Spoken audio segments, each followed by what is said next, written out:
Shipping, billing, admin, payroll, marketing. You're managing all the things, so why waste time sending important documents the old-fashioned way? Mail and ship when you want, how you want with Stamps.com. Print postage on demand 24/7 and schedule pickups from your office or home. Save up to 90% with automated rate shopping. That's why over 1 million small businesses trust Stamps.com. Go to Stamps.com and use code PODCAST to try Stamps.com risk-free for 60 days. Hi, Ryan Reynolds here for Mint Mobile. Are you looking for a beach read this summer? May I suggest your big wireless bill? It's got suspense, mystery, a slightly flat, emotional arc, and a shocking twist where you realize you've been overpaying the entire time. Fortunately, though, Mint's story is better. Every plan, $15 a month. Even unlimited. That's it. Happy ending. Zero tears. Give it a try at mintmobile.com/save. Upfront payment of $45 for 3 months, $90 for 6 months, or $180 for 12-month plan required. $15 per month equivalent. Taxes and fees extra. Initial plan term only. Greater than 50 gigabytes may slow when network is busy. See terms. There's no place to escape to. This is the last podcast. On the left. That's when the cannibalism started. What was that?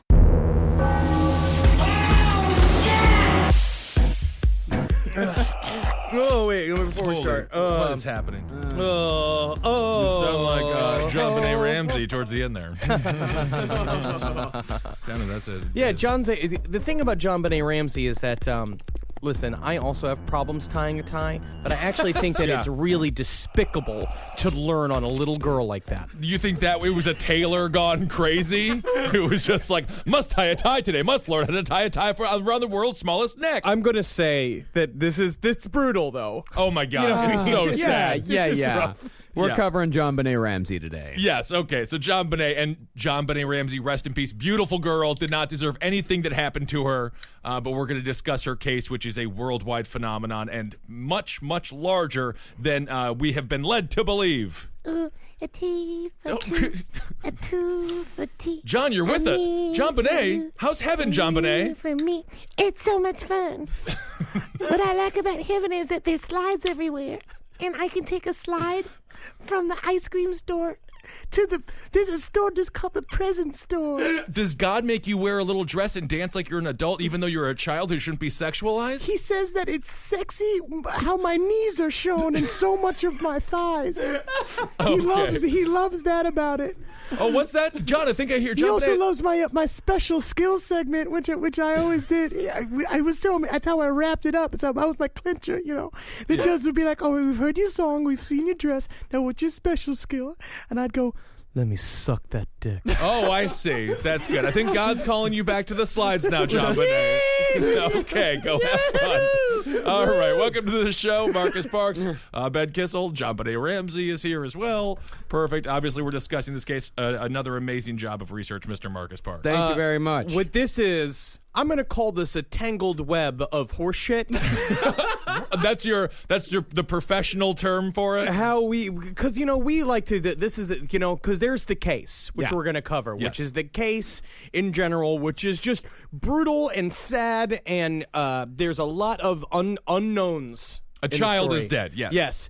Because it was such a high-profile case of such a beautiful.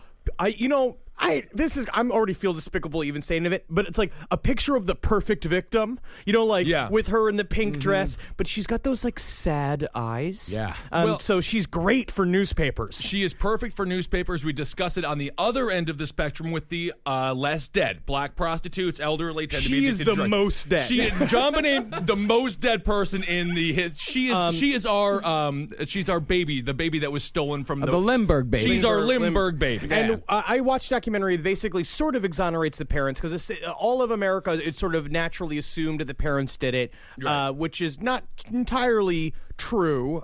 They may have a hand in it in terms of clandestine, secret ops, government associations, but we'll talk about that. We're going to get into all of that. But the idea is, I feel like with something like this, when there's so many unknowns and the killer wasn't caught, it's real easy to just dump a bunch of conspiracies from every side into it. And that, again, like the Lindbergh baby, if there's no conclusion, everyone has their opinion and everybody is technically right as the other person. Yeah, absolutely. If you don't know about the JonBenét Ramsey case, this is in 1996, so some of our younger listeners and some of our international listeners might not know about this. JonBenét Ramsey was a 6-year-old beauty pageant queen who was brutally murdered in her own home on Christmas Day in 1996. She was strangled, she was sexually abused, and she had her head bashed in the basement of her home. And Smash Mouth was playing on the radio. Smash Mouth, they were having fun on the sun. I'll never forget this day because this is the day my parents told me I could no longer compete in pageants. They said, it's getting too dangerous for a pretty girl like you, Ben. And I said, no, it's and you're not. like, I was never a pretty girl. You just wanted me to be mom and dad. You in that huge fucking dress. Huge lollipop. And it's like you've been chowing halfway through it. And they're like, that's for decoration, Kissel. Why is it so sweet then? Let's start with the world of child pageants. Child pageants is a specifically American phenomenon. It's despicable it's the and worst. disgusting. It is awful. It is a multi-million-dollar industry. Children compete for trophies, crowns, scholarships, cash, or modeling contracts. Nothing like a little blonde girl twisting back and forth with a big shiny crown on. Let me tell you, in preparation for this, Yeah. I watched a couple episodes of Toddlers and Tiaras. I don't Right. feel good about it, but it was my duty. This shit is disgusting. I find it harder to watch that me than too. live death. Yeah, than oh, watching people absolutely. get ripped apart. Absolutely. Yeah, no, it was the worst thing that I've seen in a long time. Like, it is truly disturbing shit. But So- no one's killing Honey Boo Boo, though. No. Yeah, Honey Boo Boo is people have tried to kill her. Yeah, She's except too big to- diabetes. Yeah, that's good true. to work. That is, She's too big to be killed. she is too large to choke on anything. Yeah, she will bring down how many entertainment dynasties? Oh will come my down God, with her. they're all going down. So JonBenét, as a veteran of the child beauty pageant circus, she'd Circus is the best word for it, by the way, not circuit. Circus. Yeah, circuit. She had amassed 24 trophies and titles, including Colorado State All-Star Kids Cover Girl, America's Little Royal Miss, Little Miss Merry Christmas, Little Miss Sunburst, Little Miss Charlevoix, and the National Tiny Miss Beauty. Did she also get tiniest sugar hole? Did she get that? I don't know if that was a category. Everybody in the audience is at any one of these events, unless they were the mothers of the child, should be arrested for pedophilia. If you're Even the mothers. Hell, wrangle them all up. If you're a man there in a Cleveland's Browns jacket, just going like, I just love to watch the sport. Woo! Woo! Get it! Get it! Woo! Shake it! Sir, we're going to have to ask you to go. Why? Everyone's daughter. So there are even magazines in this industry. Not long before JonBenét was killed, she was chosen for the cover of the spring issue of Babette's Pageant and Talent Gazette. It's Babette, right? No, it's Babette. I know, but it's supposed to be. It's a little babe. It's a Babette. No, Babette is a woman's name. It's a French. It's a French name for you have to be a whore. Oh, I to see. be called Babette. If you are working in the sex crime business, just follow the magazines and just arrest whoever buys them. Yeah, whoever's buying it, who's not, exactly, mother or father to the children that are in the magazine, not even just like involved in the circuit in general. Right. This is a perfect example of how wealthy people begin their reign as pedophiles. They do it right in front of us. Yeah. There is not one Babette magazine going to a lower income family. Oh, no, the publisher of Babette magazine, Buffy Davenport, Who just sounds like the person that like has all like the baby MK Ultra like prostitute team on leashes. Yes. You know what I mean? Like, Buffy, bring me number 7. Sure thing, Senator Ronaldson. Senator Ronaldson. Well, Buffy described JonBenét as, quote, a natural, a real dynamo. She was one of the up-and-coming 100 who could win the cars and the cash. And she's probably going to end up dead. Most likely, and it's a good thing they're giving a 6-year-old a car. That's a huge win for that 6-year-old. Oh, no, way in the future. Oh, she's I talking, see. She's talking after she's been a veteran of this business for 10, 15 years. Oh, great. So something she can wrap around the tree when she's taking too many Xanax and drinking martinis all night and realize she's been molested her whole damn life. Exactly, when she's trying to forget. Right, yeah. Put her in a nice car. That'll help. Well, about the effects of child pageantry, William Pinsoff, president of the Family Institute at Northwestern University, who studied child actresses and models, he found them prone to drug addiction, eating disorders, and depression in puberty. He said, for most kids, performing is not a good psychological experience. I'd like to see the raw data on that. Oh, wait a second. Oh, there's piles of it. Yep. Oh, wow. Look no further than Corey Feldman. So let's answer the question. Who are the Ramseys? Who were JonBenét's parents? Now, JonBenét, she had the breeding to make a beauty queen. Yeah, nice tight little horse. Ooh, yeah. Nothing I like is a good solid cup of cum full of a fucking rich man's semen, and then a good tiny fucking hot woman's egg, and you smash them together. Yep. You get one ugly. You bash it in the head with the brick. Sure. You just keep on moving until them eyes are big and pretty. Yeah. Oh, it's such a creepy grandfather thing to say when he sees your future. Yeah, she's good for the breed. Yeah, wide hips, long in the face, and like a big brown eye. Big brown eye. Ample bosom. So her father, JonBenét, was a handsome former Navy officer and private pilot, but most importantly, he was filthy fucking rich. Yes. Yeah, he was. They had 2 homes. Their home in Colorado, 4 stories, and their vacation home in Michigan, where John was from, also a gigantic mansion. He helped found a company called Access Graphics, which was eventually bought by Lockheed Martin. What I love, like a name about Access Graphics of that kind of company too, is that it's so nebulous. You could not tell what it is that they do. No. He's a software company. But when you look in Access Graphics, I was like, started to dibble around stuff, but they all just kind of said software company. But Lockheed Martin, we know, is a weapons developer. Yeah. Right? So this guy worked for a company that did a lot of miscellaneous things for probably, I wouldn't even say nefarious company, but like Lockheed Martin is just, they're the war makers of America. Everybody knows what they do. It's interesting. If you ever watch the CNNs or MSNBCs of the world, they're all sponsored by a company called Northrop Grumman. So when they're leading you up to war, they're basically just Northrop Grumman is just like, can you do 15 minutes about how we should go invade Syria to get our numbers up? It's all a huge game, people. But Lockheed Martin is the exact same way. Yeah. They finance a lot of good, a lot of everything that they finance a lot of our news. Yeah. 2.5 Men. They were a part of the team behind that. Yeah. So Access Graphics, they reached $1 billion in sales in 1996. Ooh. So it was a gigantic company. As far as JonBenét's mother, Patsy, goes, she herself was also a beauty pageant queen. She was Miss West Virginia in 1977, and JonBenét's Aunt Pamela was with Miss West Virginia 2 years later. Sort of like the culture of generational influence in the MK Ultra breeding programs. Absolutely. Interesting. Yeah, absolutely, which we'll get into. You better believe we'll fucking get into. Yeah. Like mommy, like daughter. Serve the hologram universe. Patsy is a very appropriate name for this woman because she would end up becoming one to some degree. The conspiracy websites that I read made numerous references to that. Yeah. Patsy and John had both a son and a daughter from previous marriages. John Ramsey's daughter was killed in a car accident. I don't see any quotes over car accident, Marcus.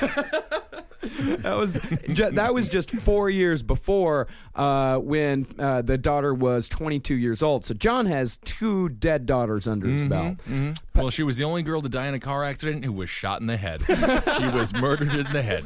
So Patsy Ramsey's son, he lived in Atlanta at the time of the murders, which that will become important later on. Linda Hoffman Pugh, who was the family's cleaning woman for about 14 months prior to the death. That's how white they are, is that they had a white cleaning woman. Yeah. Ultra white. Wow. Yeah. That's how rich you can be. Yeah, Yikes. they had a cleaning woman with a hyphenated name. That's fucking rich. Yeah. Yeah, so she says that the Ramseys had a very troubled marriage. She said that Ramsey berated Miss Ramsey for being a, quote, lousy homemaker and cook. Why does she need to be either? You got fucking Linda. You have. I'm sure they have a cook as well. And shortly before the murder, she said that the couple never once demonstrated any affection for each other, physical or otherwise, in front of the cleaning lady. It's like the honeymooners, but this is how it is in real life. Yes. When you're very mean to your wife, she ends up killing your only daughter. So let's go through the timeline. Let's start at the timeline of the murders. Let's start about a month before let's say about 20 days before, on December 6th, the Lights of December parade. I hate these fucking putrid white people parties. Just the description of any one of these things just makes my fucking blood crawl. Yeah. JonBenét appeared on her own Little Miss Colorado float during the Lights of December parade on the Boulder Mall. What was really weird is that she had this great crown on that had this, like, target. It looked like a gun scope on the top of it, which is really weird. Yeah, it's kind of fun. Yeah. On December 21st, Access Graphics had their first $1 billion year and celebrated the $1 billion mark at a very public banquet. And what they do at those banquets, when you reach a first ever $1 billion year, is that most of those banquets have black people dressed as tables, and food is just put on their backs. I didn't know that. Yeah. On December 23rd, the Ramseys have a Christmas party. Ugh. About 30 people attended, and former journalism professor Bill McReynolds played Santa Claus. Oh, that's great. That will become important later on. Another indication of how wealthy these people were. Did they get a professional Santa Claus? No, they got a journalist to become a Santa Claus. They got a powerful man to dress up in a costume.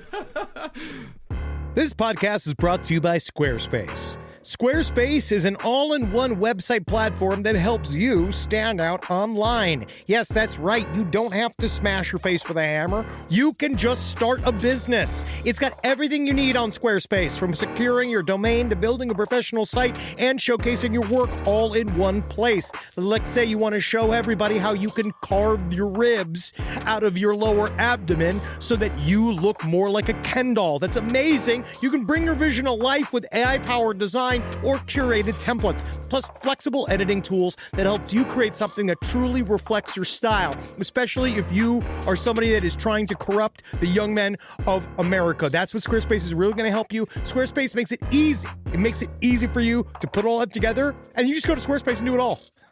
Thanks, Braden. Head to squarespace.com/left for a free trial. And when you're ready to launch, use offer code LEFT to save 10% off your first purchase of a website or domain. Hey, it's Ryan Reynolds here from Mint Mobile. Now, I was looking for fun ways to tell you that Mint's offer of unlimited premium wireless for $15 a month is back. So I thought it would be fun if we made $15 bills. But it turns out that's very illegal. So there goes my big idea for the commercial. Give it a try at mintmobile.com/switch. Upfront payment of $45 for 3 months, $90 for 6 months, or $180 for 12-month plan required. $15 per month equivalent. Taxes and fees extra. Initial plan term only. Greater than 50 gigabytes may slow when network is busy. See terms. On December 25th, they go to a Christmas party at their friend's house. The friends say nothing out of the ordinary occurred at the party. Other than the fact they didn't bring their family. It's a Christmas party. Isn't that a family event? They did bring their family. Did the Ramseys? Yeah, it was the entire... Everyone was there. JonBenét was there? JonBenét was there. Burke was there because they also had a son named Burke who was about 4 years old. Oh, okay. Where's Burke right now? Where's Burke? Just hanging out. Burke's the missing link here. Well, who we need to be looking at. Yeah, he's only 4. No, he couldn't possibly have beaten and strangled his sister to death. Actually, there is a theory about Burke. Burke is not innocent. Burke did it. We'll get to Burke later. So they arrive back home a few hours later, and according to Patsy, JonBenét is last seen alive at 10 p.m. Well, I mean, because the 10 p.m. is when she has to go through her dances and songs routines every single night. Yeah, not even Christmas. Can't have Christmas Absolutely not.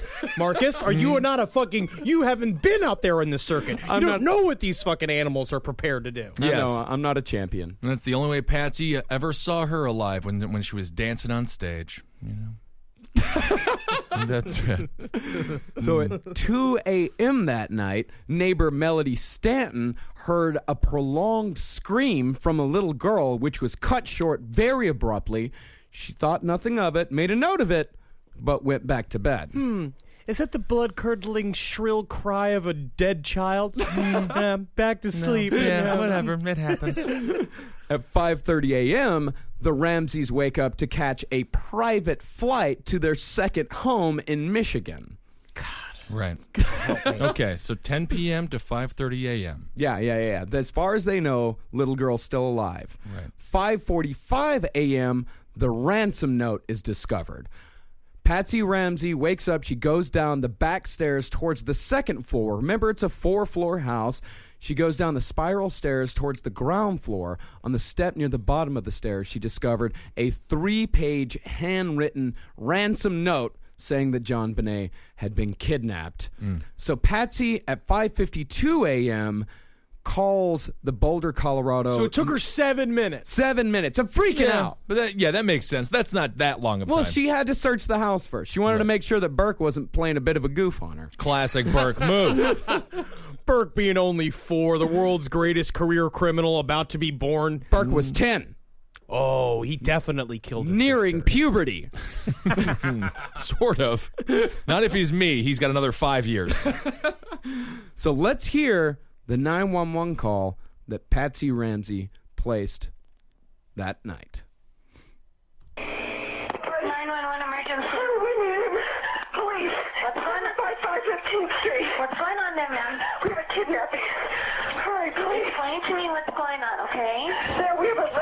There's a note left and our daughter's gone. A note was left and your daughter is gone? How old is your daughter? 6 years old. She's gone. 6 years old. How long ago was it? I don't know. I just found the note. And my daughter's gone. Does it say who took her? What? Does it say who took her? I don't know. There's a ransom note here. It's a ransom note? It says SBTC. Victory. Please. Okay, what's your name? Are you Patsy Ramsey? I'm the mother. Oh my God. Please. I'm sending an officer over, okay? Please. Do you know how long she's been gone? No, I don't. Please, we just got out. Is she right here? Oh my God, please. Okay, well, there's somebody. I am, honey. Please. Take a deep breath. Please, okay? Hurry. Patsy.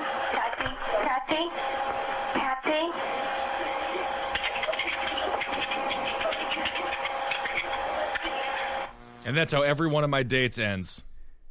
Patsy. He seemed Asian. I think he was sort of Asian. Oh, I see.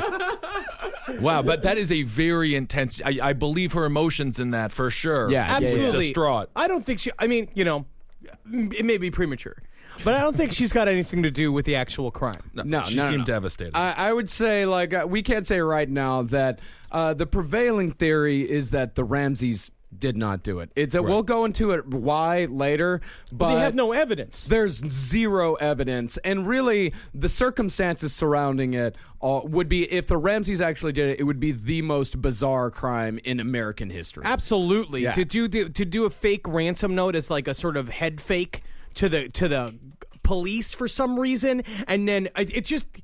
And she has no history of physical abuse. We'll talk about this. Right, but normally that's what they say. It's like 90%. It was like 92% of the time that a child is found dead in a home. The family is responsible, but normally there's a history of abuse. Almost 100% of the time there's a long history of abuse, but there was none reported, none found on JonBenét.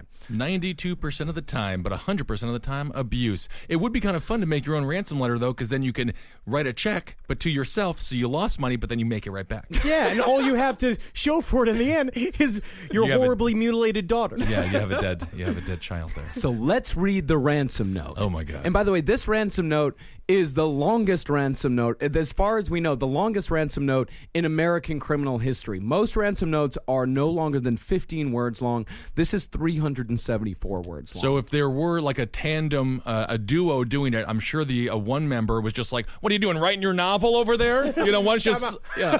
Hey, buddy, come on. I think you know Stephen King, am I right? Yeah. Have you read his later novels? Oh, when he got hit by that van, I got to tell you, the quality really ran down. Anyway, guys, we got to go because this dead girl's starting to get cold. All right, let's hear the letter.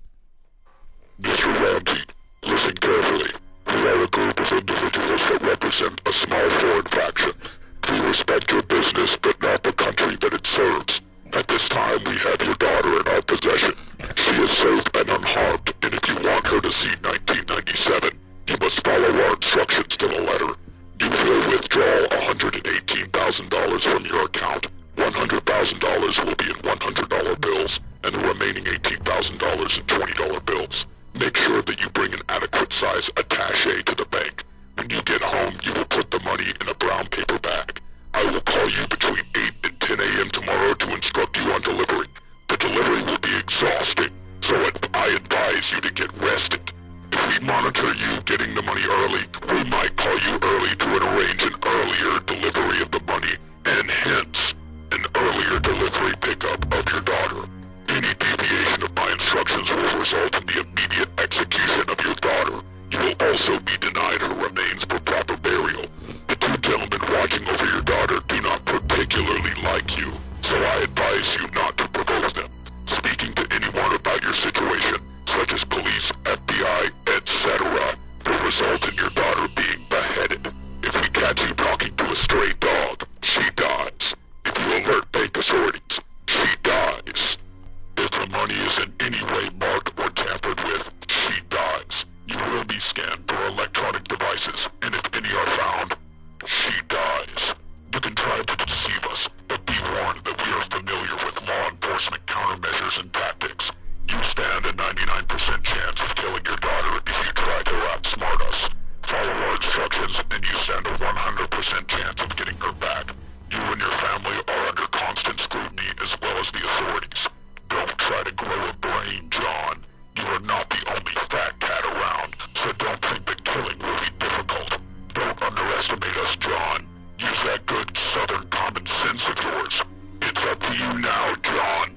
Victory, SBTC. That is why you do not inhale cigar smoke. It's very bad for your vocal cords. And thanks to Ed Larson from The Brighter Side for purchasing this voice-changing machine. It's my new favorite toy. I've been using it for the last 3 days, just willy-nilly. You were having far too much fun. Dare I say you've used it before in an actual ransom situation, Mr. Parks? Perfectly executed. I just think it's so sad that JonBenét never did get to see 1997 because NSYNC came out with no strings attached. She would have loved it. Loved it. Oh, my God. She would have flipped for it. Too bad she's a skeleton. At this point, she is, and she's never been a better model, which is sad.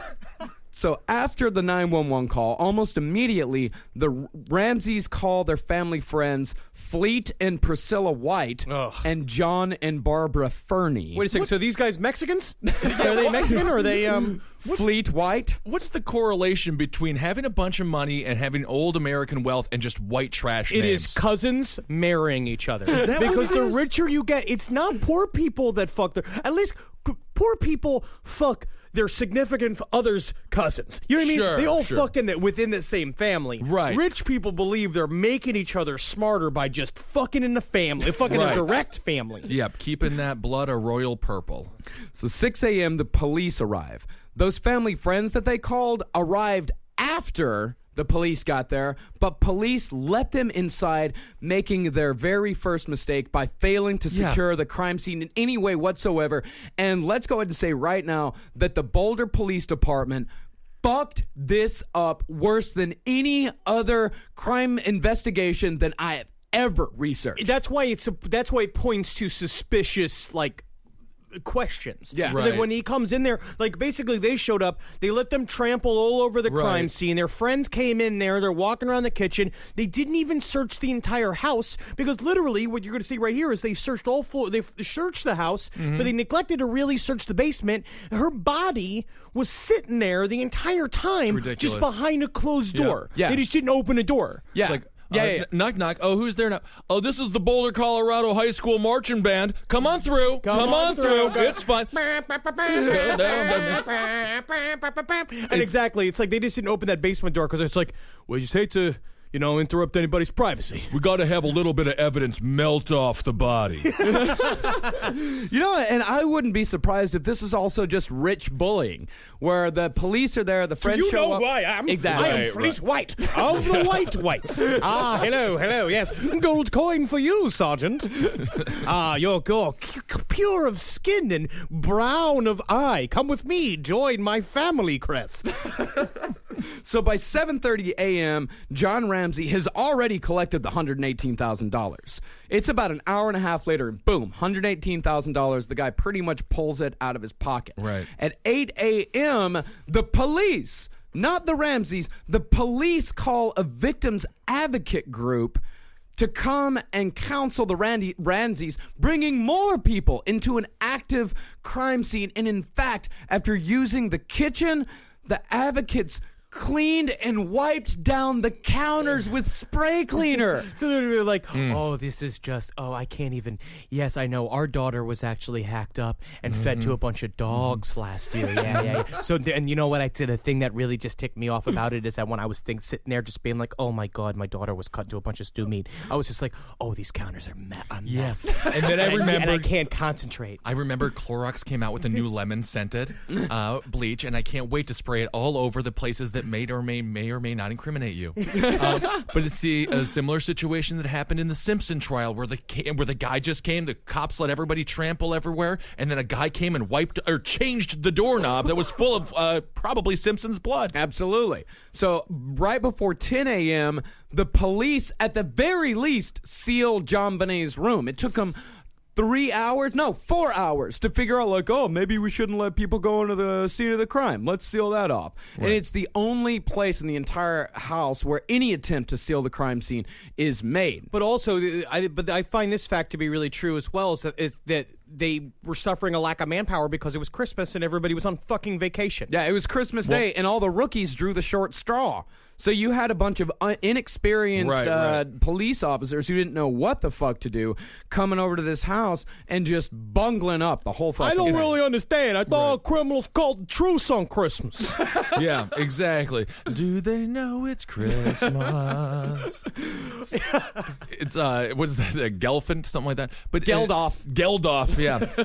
And also during this time, JonBenét, John himself and Patsy, they're very cold with each other, and they're not in the same room. They're in separate rooms and doing they didn't act as if a couple, like a couple in mourning. Well, that's what people said, is that Patsy was beside herself, upset, and blah, blah, blah, but John was just kind of pacing around. Yeah. At one point, he checked his mail. Right. Yeah, which, I will admit that it's odd behavior, but not that He's in strange. shock, He's though. in shock. Yeah. Everyone and acts different. That's one thing that pisses me off about people's analysis of this case, is that they're judging how a parent should act in grief. Now, and there is no standard for how someone acts. If he called the airline that he owns or his private jet and demanded a refund, then I think that would be, we're not taking the flight, so I will have my money back. Yeah, if he's haggling with Seamless about how his summer rolls didn't show up, right? Like, that's the problem. He's just like, this is a problem that needs to be rectified. I am emailing and calling customer service.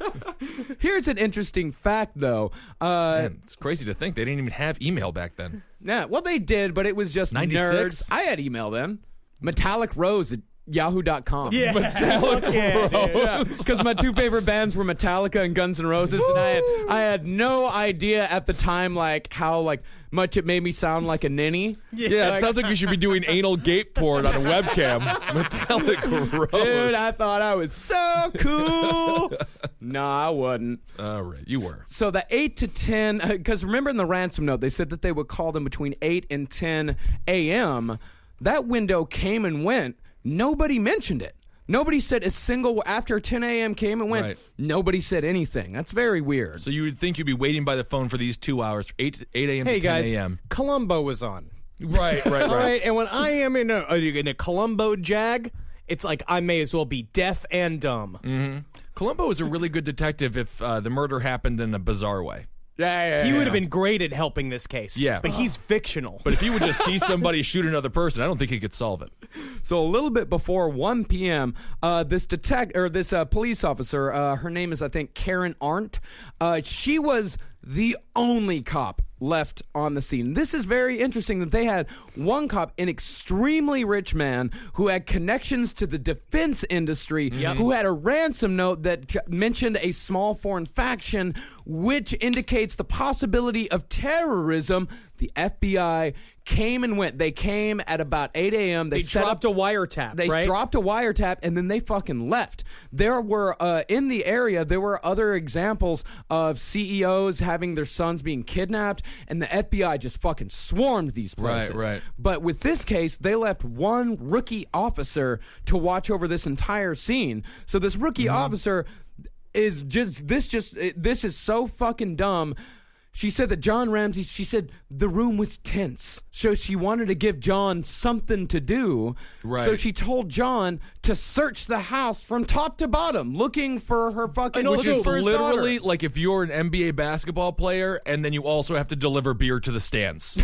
Like he is the father in mourning. Why is he doing the detective work exactly? Also, in any other case, they would be considered number one suspects. It's a part of what they have to do is they have to eliminate the family out of the equation. And basically, you're giving him carte blanche to go, hey, why don't you, John, you seem so nervous. Why don't you go hide all the evidence of your crimes? Yeah, what's that in your back pocket? Oh, this is the cum rag I always used to clean up my semen, but why you bring You should throw that out. That's dirty and filthy. Just got one more wipe-up job. Yeah, so he just gets to go walk through the house. He gets to walk through the house, and he gets to, if you subscribe to the theory that he killed her, he gets to double check that he didn't leave any evidence behind. This is what I'm saying. This is what, just let him go. Yeah. Just let him go. Right. Oh, yeah. Just let him go. So about 5 minutes later, and John immediately goes down to the basement. He goes right down there first. That's weird. Like, he's been down there a whole bunch, and maybe furiously the night before. But it's not that weird because she said, quote, top to bottom, he's going to take a bottom to top. Because he's a CEO and he ain't gonna have no one tell him how to do it. He started from the bottom, killed his daughter, then went to the top. Well, like that rap song. He did the CEO movement where she says John, why don't you go search the house? And he's like sitting there silent and he goes, you know what I'm gonna do? I'm going to go search the house. It's got to be his idea. Right. So he goes down to the basement, and John, not the cop who gave a cursory glance to the basement earlier, he opens up the wine cellar door, turns on the light, and screams, "Oh my God, my baby." Oh my God, my baby. In the wine cellar where I did not leave her. So JonBenét, when he found her, she had black duct tape covering her mouth, a cord around her neck that was attached to a wooden, how is this pronounced, garrote? It's garrote. A garrote, yes, because God forbid I mispronounce something. Okay. Was there a problem? Are you getting upset? Are people getting upset? I have no idea what human emotion is anymore. Are you mad, Marcus? I'm not mad. I'm just disappointed. We ain't from Webster's Dictionary. We are not Webster's Dictionary. We have a fun way with words. Yes, we do. So the cord was attached to a wooden garrote, and her hands were bound over her head, and she was covered by a light-colored blanket. Now, the crime scene is, at this point, fucked. Yeah, because he walks over, he rips the duct tape off of JonBenét's mouth. Right. He attempts to untie her hands, and he carries her up the stairs, setting her down on the floor. Basically, then Detective Arndt came in, picked up the body herself, moved it to the living room, and then Patsy came in, freaked out, and just went to the body and just basically went like pat, and put her hands all over it. I mean, totally insane. It is did you see that pro wrestler die in the ring? There was a video on YouTube about a pro wrestler. He just died in the ring a week ago. He broke his neck, and obviously these pro wrestlers just immediately start throwing his body around to make sure to see if he's dead. And it's like, well, he definitely is now. Yeah, absolutely. So it's not only John Ramsey that contaminates the corpse, but it's also the detective. Or let's not say detective. She's not a detective. She's an officer, because it is important to note that they left a beat cop to watch over this crime scene, and Pat Ramsey also contaminated again as she knelt over the body, repeating "My little angel" over and over and over again. Right. So at about 1:30, about 20 minutes later, John calls the pilot of the private jet that was waiting to take them to Michigan. Who was John Travolta. Which is also strange. It was John Travolta. It was Henry Kissinger was a co-pilot for some reason. Yes. Oh, yeah, and a guy dressed up as E.T. with a hole in the front of his dick hanging out. Weird. Special guy. So he's overheard saying to the pilot, "Hey, buddy, we have a little bit of snafu going on here. So maybe we could going to head down to Hot Atlanta and check out some of the clubs or something. Why don't we do that instead?" He actually does. He asks him, Right. He says, "Hey, we need to go to Atlanta.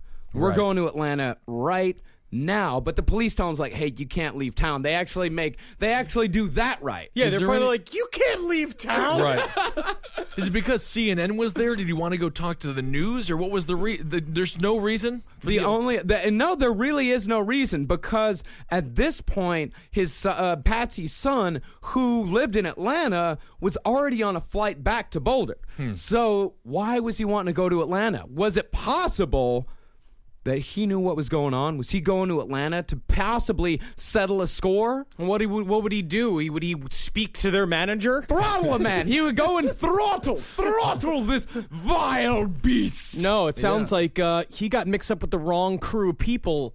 Always. Yeah. And he's. I just think that's what happens. In order to have multiple millions of dollars, you have had to have seen something fucked up and not said it, or have done something fucked up. Well, he didn't know what to do, because at this time in history, Liam Neeson was still starring in romance movies, so he didn't have a role model for how to go seek revenge on his daughter's death. Mm-hmm. But you know who did have a role model?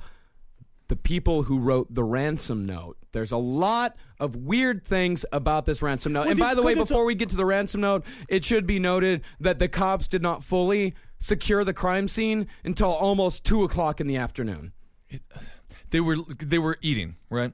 They were just having family. They were having a meeting. They were apparently. It was the day after Christmas. They were putting together toys. Do you have any clue how long it takes to set up a new PlayStation? I know. Especially the old school TVs with all the cords and shit in there. And then you mean to tell me we're going to spend an hour not setting up this PlayStation and we're not going to play a little bit? Kids are crying. Yeah, because if I remember, 1996 was the year that PlayStation 1 came out. This is what I'm saying. They were busy.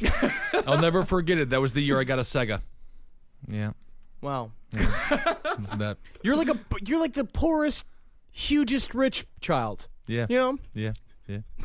Please, someone write that children's book. So let's talk about the ransom note. Like I said earlier, it was the longest ransom note in the history of kidnapping. Most were no more than 10 words. This one was 374 words long. The materials used to write the ransom note were the paper was a legal yellow pad that was already inside the house and a Sharpie pen. Mm-hmm. Additional sheets were missing from the pad, but were never located at the defendant's home. The pen used to write the ransom note was sourced to the defendant's home and found placed back in its normal place by the phone. So they used the pen, put it back where it was. It's retarded. It is retarded. But they found another page in the pad that only had it written Mr. and Mrs. I. Yeah, like he just started to write the R. Yeah. You know, which is he messed up. Yeah. You know, which he just had. That's kind of a funny little blooper. He's like, "Oh, we'll laugh about this later." That is goofy. It's weird because he starts writing out Mr. and Mrs., but in the second draft, he just writes Mr. Ramsey. Right. It's just like he's got Bobo next to him going like, no, you know why we're doing this. Now, you know, come on now, change it. We're just talking to the father. The mother's a sweet woman. She's got nothing to do with how we're raping her daughter. Right. So the handwriting and analysis was done, and it was found to be an 85% match to Patsy Ramsey's handwriting. Now, there are two possible explanations for this. It could be that the 85% match came from the Sharpie pen, because Sharpie pens, you can't really see the nuances of handwriting. Or it could be that the kidnapper forged the handwriting. It's just such, it's like 4 layers deep then. It's like, what are we even talking about? It's this ransom note literally is the most puzzling part of this whole case. Yes, it is. It's, why was it there? They had no intention of kidnapping the girl. It's obviously trying to throw people off, but in the dumbest way possible. Right. They just closed the door on her corpse. It's not like they really hid it. They didn't throw it into a mountain. They didn't do anything with it to disguise or get rid of the body, get rid of any sort of evidence. No. They left it all out. No, it was staged. It was obviously a staged crime scene in every way possible. And the thing is, and the fact that they had to write it in the house, they didn't bring it with them. They must have taken, what does that take? 15 minutes? 10 minutes to write that? Well, you murder a daughter, you're in these people's houses, you're just going to hang out? Well, there's a theory later of when the note was actually written. And writer Bill James, who wrote Popular Crime, and I got a lot of really good analysis from him. This guy's great. On this case. Bill James is a fucking genius. If you haven't read Popular Crime, go out and get it. It's my favorite true crime book, or among my favorites. But he's got some theories later on as far as when the note was written. So let's go through the significance of the $118,000. It was during the 1924 World's Fair. I don't want to spoil anything, but so $118,000. Really odd number, right? It's not exact. It's not $100,000. It's not $150,000. It's not $200,000. And John Ramsey was a multi-millionaire. Mm-hmm. He had tons and tons and tons of money. So why $118,000? And by the way, there's a great website called the JonBenét Case Encyclopedia that just gathered so many different conversations from around the entire World Wide Web. I'm really happy that they did this, but what is the quality of life of people who spend their whole lives investigating just the murder of JonBenét Ramsey, who are not, to be honest, sexually attracted to JonBenét Ramsey? Hey, I'm saying it's better than watching TV. Could be. Yeah. Maybe the people who did kill her were just super big or super dumb, and then one guy was like, "What's the biggest number you can think of?" He's like, 118,000. That's a fancy dancy number. That's a big number. I bet we could get 118,000 Big Macs for that. Wow. Whoa. Only on Wednesdays we can go down to Burger King and get Whopper Wednesdays for $1 because we're still saving money. So the most likely explanation is that year John Ramsey's bonus was $118,000. So somebody would have to know that. Somebody would have to know that. Somebody within the company would have to know that. Yeah. So, there's a couple of different theories. It could be that somebody within the company knew it. It could be that the Ramseys knew that they could get that money very quickly. It could be that they found a pay stub in the house. Yeah. That's the other things. They could have went through his personal effects, saw a pay stub for $118,000, and be like, I know he's got that. Yeah, I know he's got that, and I know he can get that quickly. Yeah. Which he did. He got it in about an hour and a half. Or again, this is what he wanted to spend his bonus on. I'm reminded of Christmas Vacation when Chevy Chase is looking through the window and he was fantasizing about the pool he was going to buy with the beautiful woman. $118,000 to have your daughter murdered. Yeah. Hey, man, that's... Unchained Eagle. Yep. You know what I mean? Oh, finally going on that vacation we always never wanted to go on because I hate you, my wife. John, why are you looking at the wine cellar? You look like you're fantasizing about something. No. Just thinking about the bonus. I just want to buy some rope, you know? Yeah. Hi, Ryan Reynolds here for Mint Mobile. Are you looking for a beach read this summer? May I suggest your big wireless bill? It's got suspense, mystery, a slightly flat emotional arc, and a shocking twist where you realize you've been overpaying the entire time. Fortunately, though, Mint's story is better. Every plan, $15 a month, even unlimited. That's it. Happy ending, 0 tears. Give it a try at mintmobile.com/save. Upfront payment of $45 for 3 months, $90 for 6 months, or $180 for 12-month plan required. $15 per month equivalent. Taxes and fees extra. Initial plan term only. Greater than 50 gigabytes may slow when network is busy. See terms. So a book by Stephen Thomas says a handwritten ledger reflected his increasing wealth over the years. This guy would later find records showing that as of May 1st, 1996, Ramsey had assets of over $7 million and a total net worth of over $6 million. Total liabilities were an even $1,118,000. Interesting. So that's another 118. And here's one that's a little more esoteric. 118 minutes is the runtime of Silence of the Lambs. Well, there's a lot of pop culture stuff going on here because the letter, the ransom note, if you read it, it sounds like the person who wrote it is taking everything from movies. That's why it sounded so good with the voice changing machine. Yeah, exactly. Like, if a stray dog sees you, she dies. Which also plays into something I feel like that is very John Ramsey-esque. That seems like something in his brain. He'd be like, I know how to write the perfect. I've seen movies. I know how to write the perfect ransom note. And it's very interesting. It's very theatrical. Yeah, it's extremely theatrical. Right, it is. 1:18 p.m. is associated with this in a movie-related way. In the movie Nick of Time. Possibly Johnny Depp's last good film. Oh, yeah. That's right. This is the quote-unquote Nick of Time at which the father could have saved his 6-year-old daughter if only he'd shot the governor at this exact time. And I would also say people that would call themselves super fans of the movie Nick of Time are also possibly pedophiles. Could be. And also, this is just straight racist that $118,000 in American means 1 million in Mexican pesos. Really, the currency rate at the time? No. That is not racist. That is not racist. That is a fact. The currency conversion rate at the time, $118,000, did equal 1 million Mexican pesos. Oh, Pedro, if we get $118,000, we can get 1 million tacos. Now that's racist. That is racist. That's because my fact is numbers. Right. Mine is numbers. Yours is tacos. To be fair, tacos are an amazing food, and thank you for your wonderful. Can you imagine, Pedro? 1 million tacos. That's a lot of tacos. We gonna be so full, man. Yeah, that would definitely get you full. So let's get super esoteric here. Psalm 118 in the Bible is a chapter that's often used in the charismatic Pentecostal movement.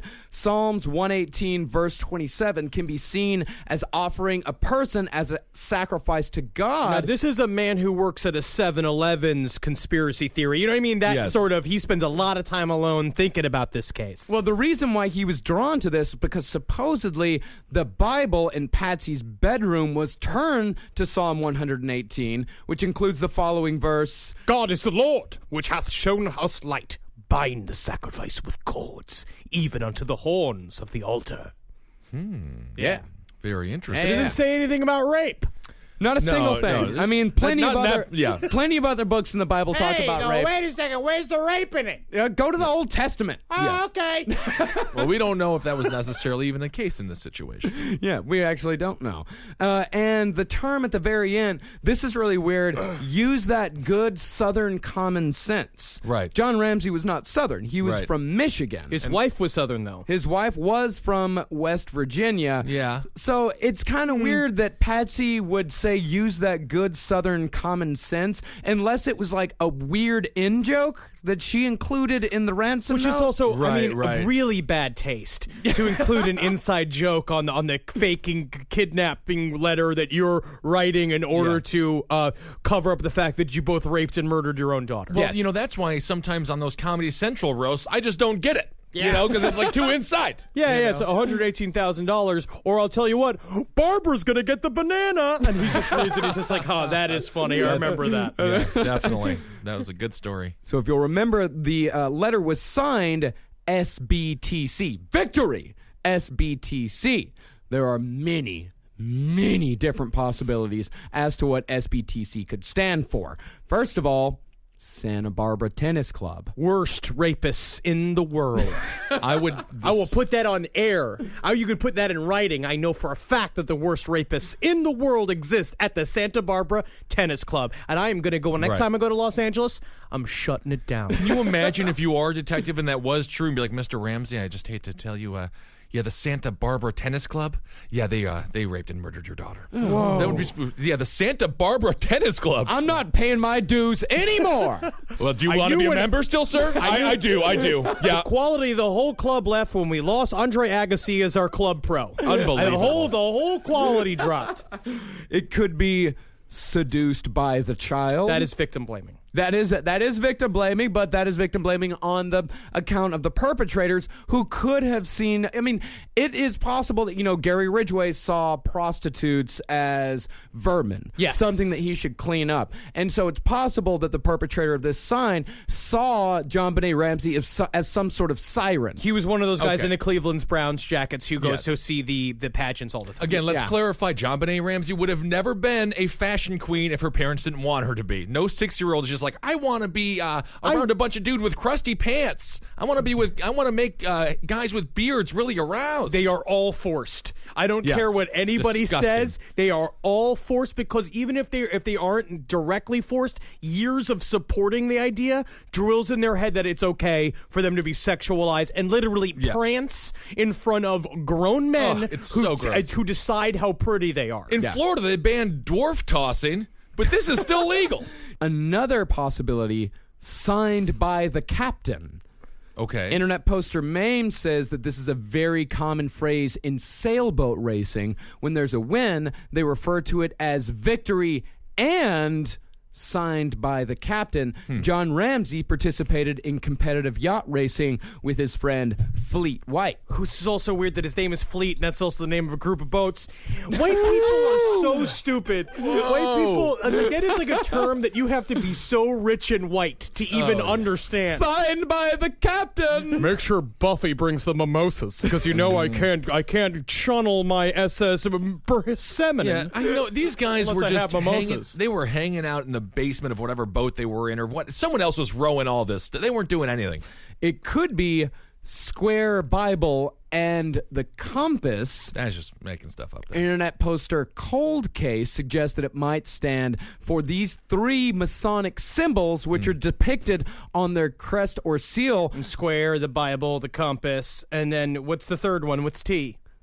T is the. Square, Bible, and the Compass. Yes. That's a thinner one. Yeah, that one I'm not going to give too much credit. Well, Patsy's father, Don Paul, is a Mason, 32nd degree. It's already engraved on his tombstone.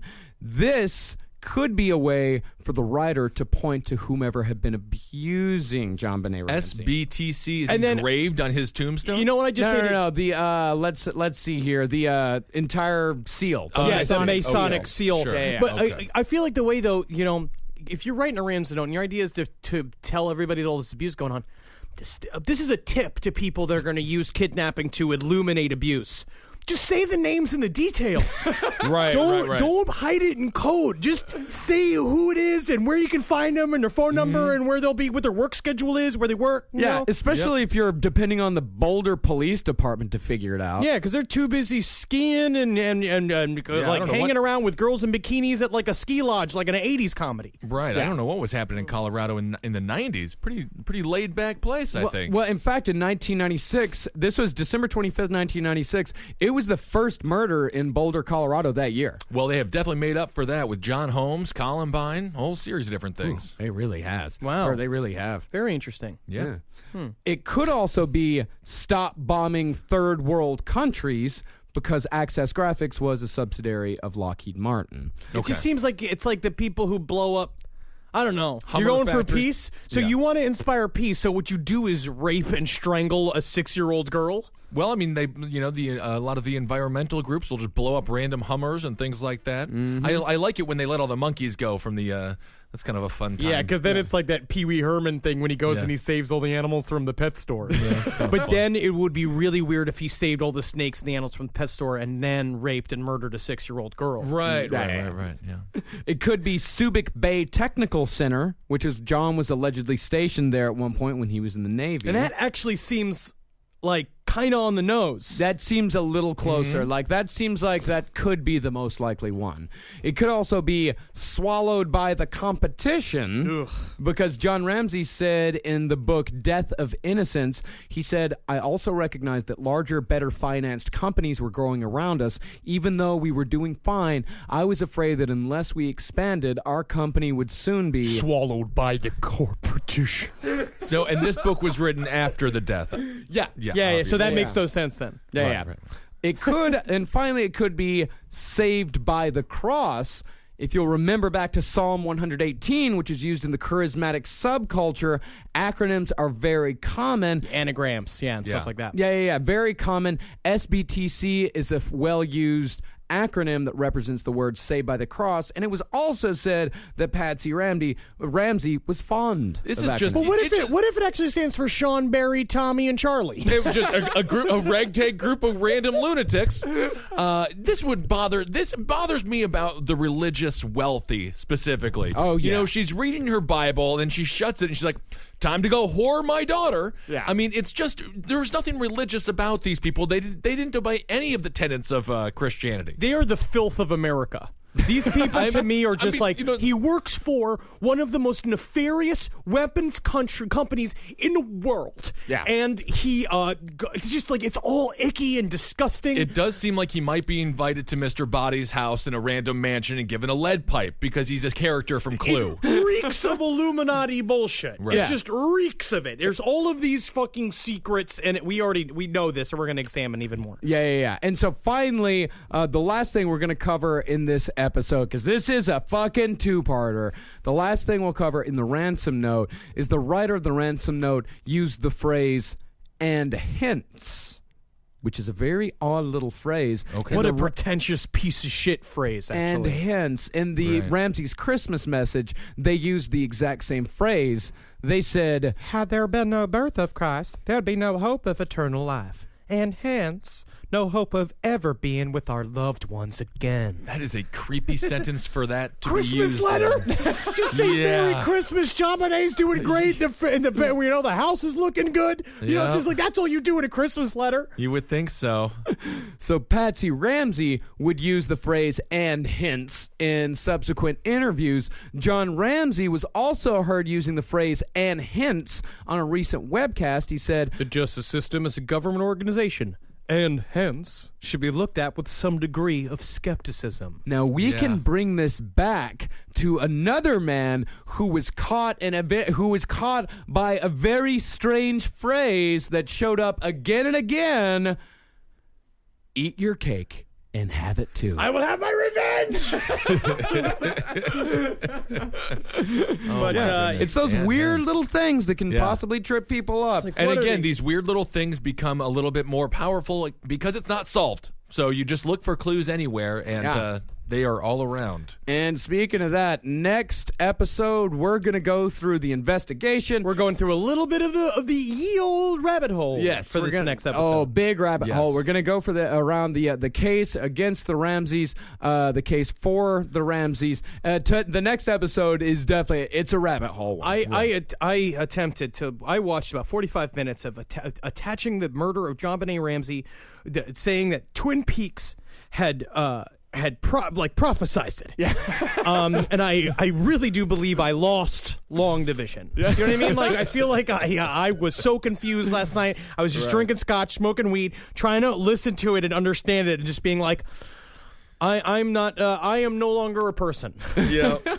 And that was, we were turned on to that by listener Claude Wilson, who sent us some really good information on JonBenét and the magical significance of it. We're gonna get a lot more into the information that he sent on the next episode. He also sent us an awesome fucking horned skull. Oh, in the that was mail. him. That was him. And it will be the centerpiece of the new altar that we're building here in the studio. I'd like to say thank you to all the support I got for my recent job. Let's give a hearty congratulations. Mr. Henry Zabrowski will be the one of the stars of the new Heroes show on NBC. It's pretty cool, and it's true. I will not say magical ritual was not involved. I cannot say that. I definitely worked on it. We had a loud discussion at the bar, Marcus and Henry both against me when it comes to ejaculating on paper that may or may not have a pentagram on it. So, you were being a negative Nelly, Ben. I wasn't being negative. I just don't know about coming on paper. The proof is in the pudding.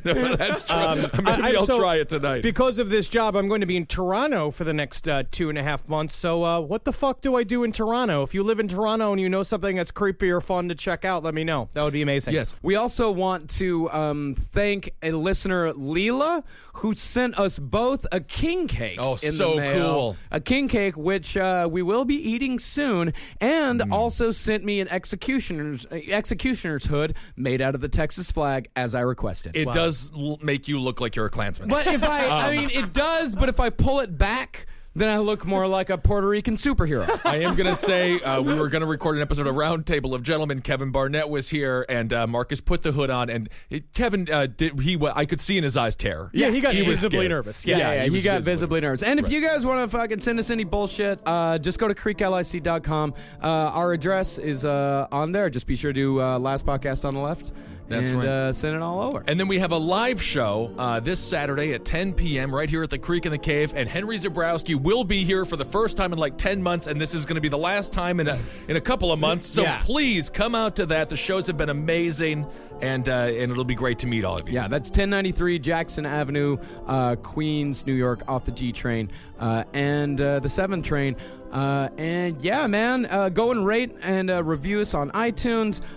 Go get your Last Podcast on the Left t-shirt at cavecomedyradio.com/Last Podcast on the Left. Follow us at LP on the Left on Twitter. Follow, Henry Loves You, Ben at Ben Kissel, me at Marcus Parks, and Heil Geen, everyone. Hail Satan. Of course, hail Satan. Hail yourselves, everyone. Hail me, please. And also, me Godelena. For more shows like the one you just listened to, go to cavecomedyradio.com.